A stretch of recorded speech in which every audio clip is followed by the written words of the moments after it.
ഈ വീഡിയോ എനിക്ക് എൻ്റെ പേഷ്യൻ്റ് അയച്ചാണ് and he asked me why this guy didn't get any injury even though he's not in good posture.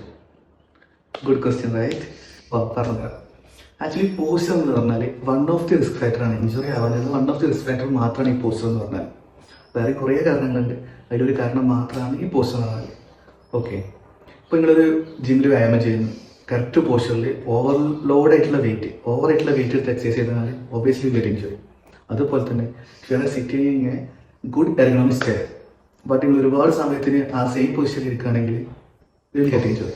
അപ്പോൾ പിന്നെ poster എന്ന് പറഞ്ഞാൽ ബയോമെക്കാനിക്കലി സേഫ് ആയിട്ടൊരു പൊസിഷൻ, അത്രേ ഉള്ളൂ. ഓക്കെ, അപ്പോൾ നല്ലൊരു പോസ്റ്ററിലാണെങ്കിലും വേറെ പാരാമീറ്റേഴ്സൊക്കെ തെറ്റാണെങ്കിൽ ഒബ്വിയസ്ലി വിൽ ഗെറ്റ് ഇഞ്ചുറി. മനസ്സിലായെന്ന് കരുതുന്നത്.